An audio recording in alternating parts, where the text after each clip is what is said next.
Perfect. All right. Happy Thursday, everybody.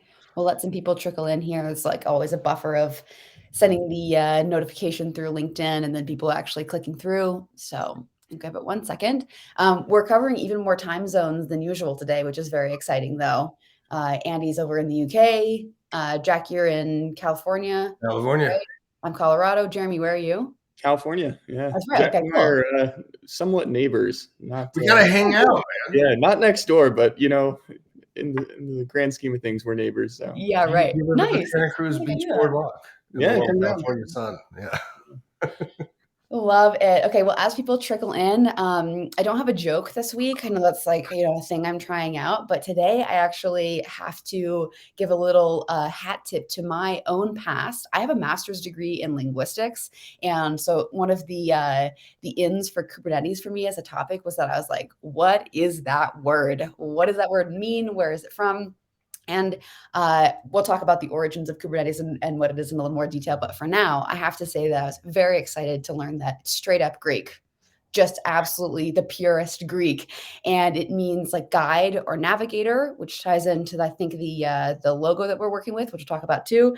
And also it's abbreviated to K8s just because it's 8 letters in between the K and the S. Like, how pleasant is that, And then I This is also how the learned K that cab is, right? yeah. Well, I also learned that when it's abbreviated like to K and then the letter 8, that's called a numeronym, which I had never heard of before. So Whoa. that's your fun fact for the day today, everyone. Wow. Okay, cool. We've got some people joining, so we're gonna jump in. My waffling is coming to a close. Hi, everyone. Welcome to Cybersecurity Stand Up. I'm Bronwyn Hudson. I'm your host, and I'm the social media manager at Uptycs. And today I am joined by a co-host. We've got Jeremy Colvin. We'll do a little lightning round of introductions here in a second. But just so you know, we're going to be co-hosting today, which I'm really excited about. Give a little bit more technical expertise to this conversation. And we're talking about Kubernetes today. So we've got a very special guest. And we'll let him introduce himself as well. But Jeremy, I'm going to start with you. Can you give us 1 to 2 sentences about who you are, what the connection with Kubernetes is, and we'll jump in.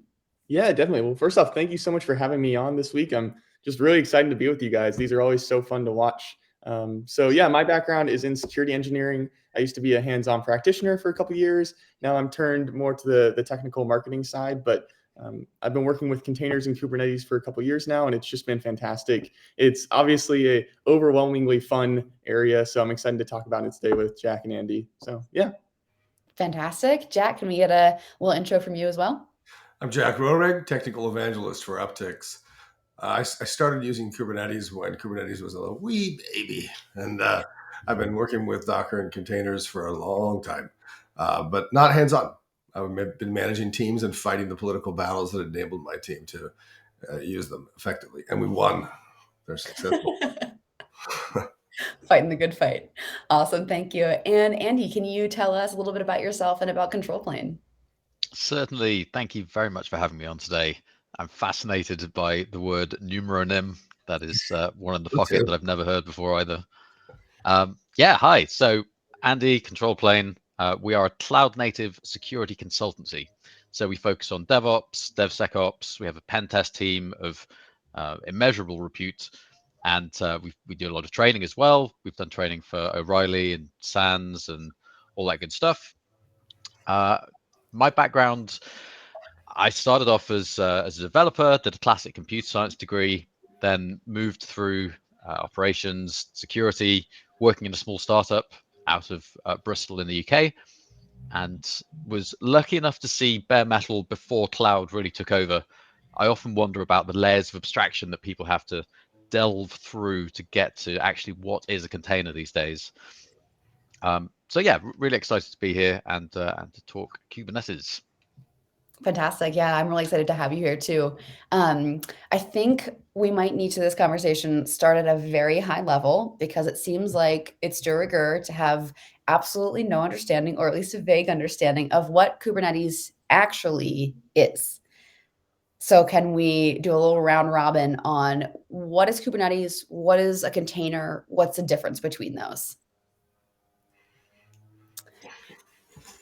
One of my favorite definitions for Kubernetes, to jump straight to the end of the question, Love it. comes from from Tabitha Sable, one of the tech leads for SIG security, the Kubernetes dedicated security SIG.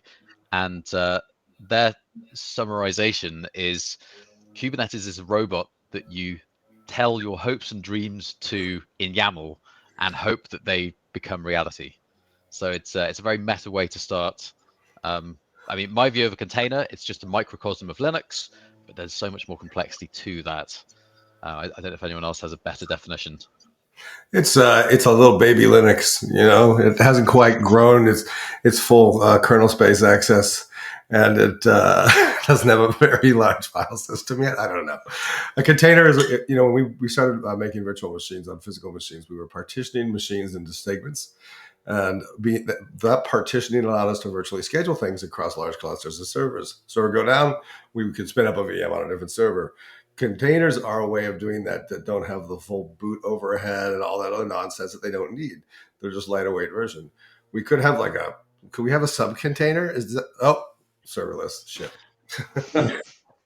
Yeah, no, that's great. I like to start with what I do know a little bit about, which would be a VM, and then kind of abstract it a little bit more from that.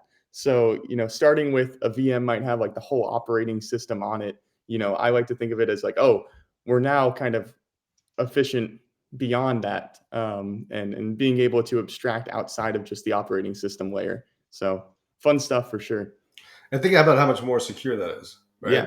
Because I'll tell you a story about someone who isn't me, who hacked into ls.berkeley.edu when they were 16 or 15 using an Xterm vulnerability, right? And for those of you who know what Xterm is, it's part of the windowing processes. What was that doing running on a web server, right? It was because the whole operating system was installed. So when you install a container, a lot of times you're omitting a lot of that junk that gets installed with a Linux distribution that causes more and more vulnerabilities to rest. Yeah, and this is oh, go ahead, Andy. Yeah, I was going to say it's a big part of the supply chain security story that we're looking at these days, reducing vulnerability surface, making sure that only the requisite applications to run the primary application in a container, as well as the minimum viable set of security or privileges and permissions are available to that process. Yeah. One question I did have though is, Andy, you'd mentioned, Control Point is this cloud native forward organization kind of helping everyone out with the consultancy side. What does it mean to be cloud native? We just defined containers, we just defined Kubernetes, but I feel like cloud native is also one of those terms that is just kind of sprouting up all over. Yeah. It was required to label the foundation, I think, in the first place. When Google built Kubernetes, they were searching for an independent, non-Google based organization to own the IP so that they could, I guess, advance the cause of containers without being seen to do so as a sort of a purely business play. Obviously based on Borg, their original container orchestration engine, although those containers don't look anything like Docker containers, they have the same underlying kernel APIs, but are addressed slightly differently. So they looked for somewhere to put that. Docker had first refusal and actually turned it down. And at that point, they decided, well, we probably need a foundation. Linux is pretty good at spawning foundations. So what actually is this thing? Well, if it's cloud native, what does that mean? It takes advantage of the fundamental properties of the cloud, resilience, elasticity, so we can scale and burst workloads, but we also expect the underlying hardware to go away at any time.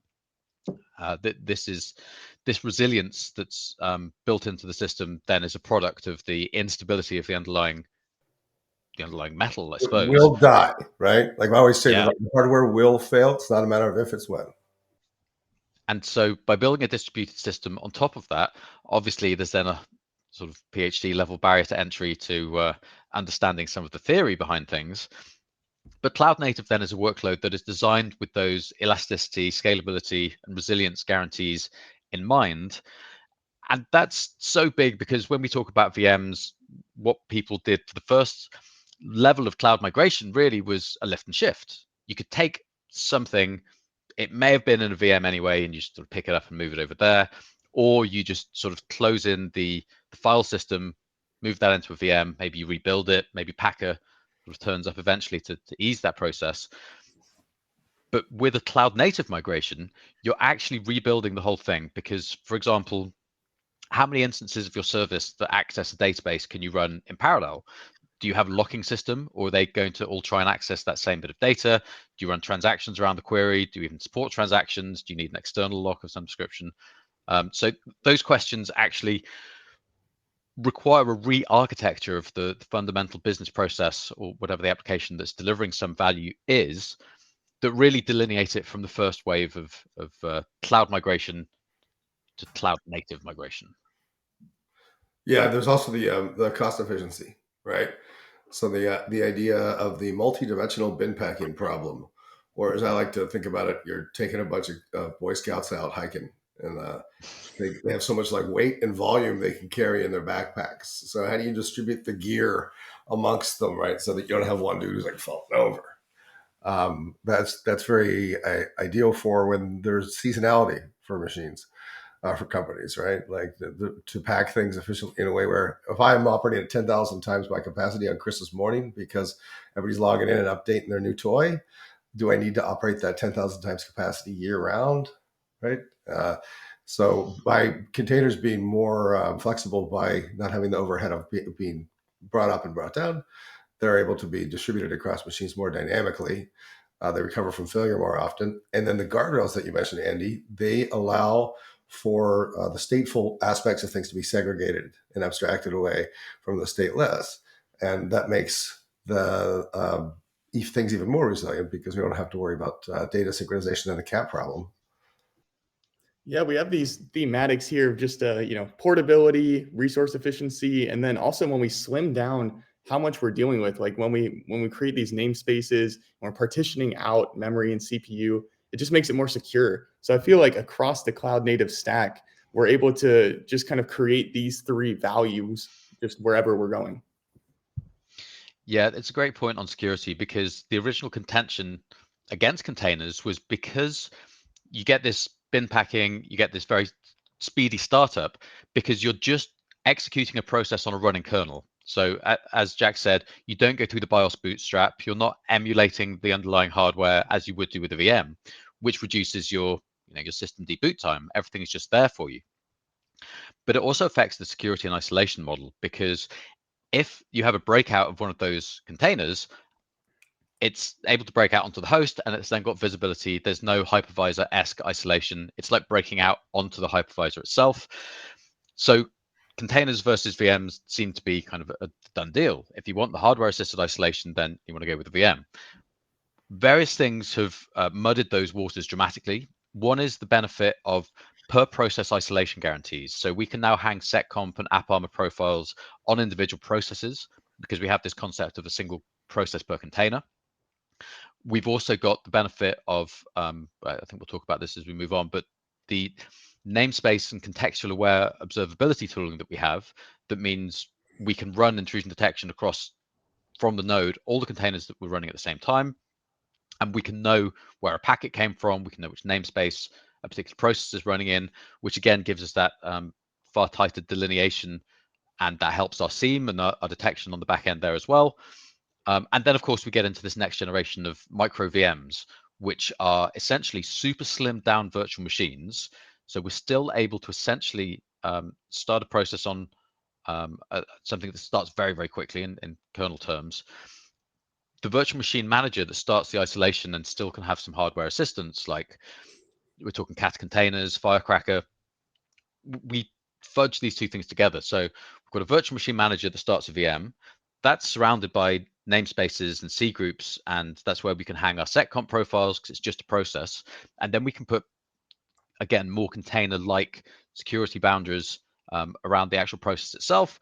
So the question is no longer so cut and dry, and it becomes a question of debuggability, resource efficiency, and broadly the intelligence. That's probably not a fair way of putting it, but basically the maturity of the team with the specific technology that we're choosing to deploy. That's a key message right there, Andy, right? The maturity of the team.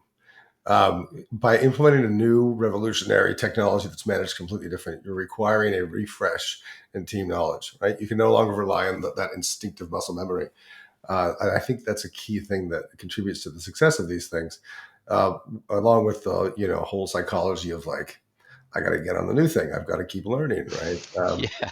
But you were hinted at something that was very interesting, right? Like, and it made me think, like, why didn't we just make launching processes more isolated? Like, why don't we just completely restructure the Linux operating system? That's intriguing. I'm going to have to do a ton of research after this. Yeah. It's a mixture of kernel rings and where memory, sort of how memory is managed. I think it's also the aggressive backwards compatibility of the kernel. If we had a greenfield, then you kind of get this with unikernels to some extent as well, but then you lose a lot of observation. Yeah, no, it would be a fine opportunity to throw it all away and start again. I think it's kind of funny the relationship of how a container is meant to kind of abstract above the operating system in a way, and yet so much of the fun stuff that we talk about in the container world is actually at the kernel operating system level. Like eBPF, for example, is kind of taking the world by storm with observability features and how we do tracing, but that's actually at the kernel level. And yet we talk about kind of the key benefit is how we're abstracting our namespace and resources. So it's kind of this funny dichotomy of, we're partitioning out, but we're actually innovating to help that partitioning in a way. It's an interesting point. eBPF has been a bizarre trend in the industry. I'll just leave it at that without getting anybody riled up. Such a cliffhanger. I want to hear more. I'm curious for more. I'm curious. eBPF is only supports relatively new kernels. If you think about things from I work for a company that's been around for 30 years way, right?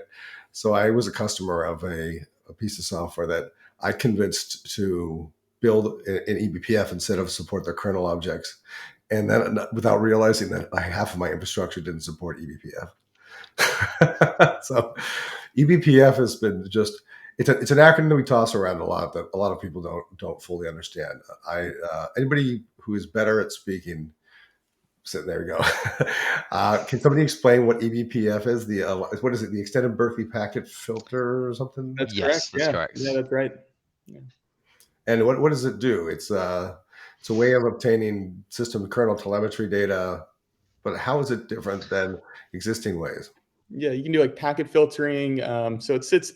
Actually, Andy, if this is kind of, I think I've seen you give a talk on this or something like this. So I'll step back for a moment. Okay, I'll do my best. Yeah, it's based upon an original instruction or language set, which was the original BPF. The seccomp Linux security module uses BPF originally, but it was extended. LSMs are synchronous in terms of how they block system calls coming through from user space into the kernel. And eBPF has the advantage of being a set of asynchronous hooks. So it gives us, and if you've ever run strace, for example, you'll know that the non-determinism that it can introduce can actually shroud the bug that you're trying to find. So eBPF gives us an asynchronous set of hooks. Now, the nifty first sort of imagined use case was using something that's now been extended into XDP, which is Express Data Path. So this means that you can run asynchronous packet filtering and handling code. This was a problem because IP tables is slow. And if you want to reload a whole set of IP tables rules, original Kubernetes days, you could lose all network for 2, 3, 5 seconds as the whole rule set's reloaded. It was never intended to be adding and sort of all container networking was just IP tables for a long, long time. But the IP tables, you can add and remove things, but no one in the history of time has ever actually done that without screwing things up. Yeah, there was a tweet from one of the original Docker guys that said something like, "Every team needs a mage, a warrior, a healer, and someone who understands IP tables." And yeah, that's so good. That's really basically good. how it goes. Yeah, I have Jerome to thank for that. So we got into this place where eBPF would support offloading to smart network cards. So if, for example, we want to black hole all traffic from a specific IP before it hits the kernel to give us much far superior DOS prevention, we can push that out, so we don't even spike our CPU load. the way this has mutated is observation for basically everything that we can do with the kernel. So we can now observe system calls with eBPF, which basically gives us access to do everything. But notably, being an asynchronous enforcement point, in inverted commas, the reason it's beneficial for a network card is because the packet filter code is massive, and you can cut the thing out at any point, and you're going to get a massive benefit from processing the packet all the way through. With system calls, it's almost like someone fires a missile and you're shooting at the launch pad after the missile's launched. If someone's actually running an exploit, then the side effects of whatever they've done, firing a reverse shell, leaving another implant, messing with boot code or bootloaders or whatever, are the issues. So the latest and greatest is there is now something called the eBPF LSM, which gives eBPF, which is this. I guess there's one more thing that I've missed. Because eBPF is executed in the kernel, but it's provided from the user, it's super risky, right? Kernel code is really highly scrutinized, and we make sure that it's not going to blow up the whole machine, because something crashes in the kernel, you lose the whole machine. So the process of taking user space or user supplied bit of eBPF code and running it in the eBPF kernel bytecode virtual machine is a triple transpilation step. And that's to try and make sure that there's no way out. There are two Linux security capabilities that go with this, cap perfmon and cap BPF. Most container breakouts these days have something to do with eBPF because of the level of privilege that's required. Yeah. And so it's really a double-edged sword. It's a fantastically useful and speed optimized tool, but with some caveats. And has anybody ever done a container breakout in a real breach? Maybe I missed a couple of them, but it doesn't seem to be a common thing where it's like, and how did the breach, occur? Well, somebody broke out of the container and got into the underlying machine. It's funny. I mean, obviously, we now see things like the GDPR breach reporting rules. Up until the last few years, no one really reported breaches if it didn't serve them for some reason. The majority of public breach data around Kubernetes is all people implanting crypto miners of some description. Yeah. I think the level of forensic ability of most organizations to actually do a root cause analysis on a container breakout is probably still quite low these days, unless your tooling specifically supports it. Very true. Good point. We are wrapping up here, but I mean, I feel like we're barely scratching the surface on all of these topics.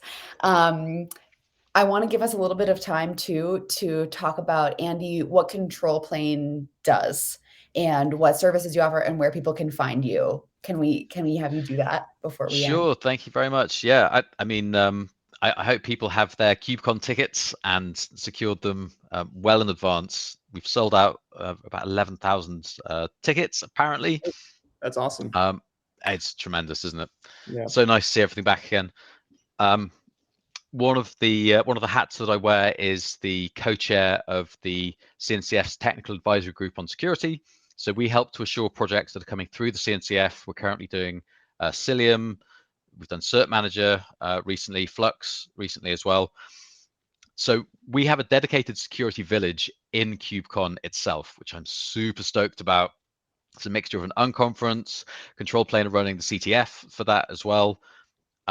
There's all sorts of interesting things happening up and around there. And control plane will be doing perhaps too many things at KubeCon. We're going to open source a number of things. We've got some network security testing tools. We've got some OSCAL, which is basically an automatable policy language. We've got some stuff coming out around there as well. We've got some threat models that we're going to open source in the same breath as well. We are doing something called a threat room. So that's basically 25 minutes to bring your system or your open source project or the threat of a glint in your eye about something that you might want to build. Come and sit down with control plane SMEs and talk for 20 minutes on what do you want to do, where we see the risks, and what you should really watch out for. So light speed threat modeling. There's links through on our blog to if you want to sign up for those rooms. And yeah, and then parties galore. 4 days of conferencing is a strain on the soul and liver. So I wish everyone good luck. Very, very well said. We will also be at KubeCon. I won't myself, but a couple of us will. You can book a meeting with us. Andy, I've linked the Control Plane website in the comments here. Guys, please feel free to connect with Andy as well and follow Control Plane on LinkedIn and book a meeting with us at KubeCon if you're going to be in Amsterdam. I really wish I could be there, but my liver, I agree, is relieved that I'm not. I think we can safely say that. Andy, thank you so much for joining us. I mean, Of course. being in the UK, it's a big stretch in terms of the time zones, but we really appreciate it. And I know it's a busy time, so it's really wonderful. Jeremy, thank you so much for co-hosting and being my technical advisor here. It's really useful. And Jack, such a pleasure to have you on as always. The amount of color you bring is just mwah. Okay, wonderful. Thank you so much for joining our live, everyone, and we will catch you next week on Cybersecurity Stand Up. Thank you. And thank you, Jeremy. Cheers.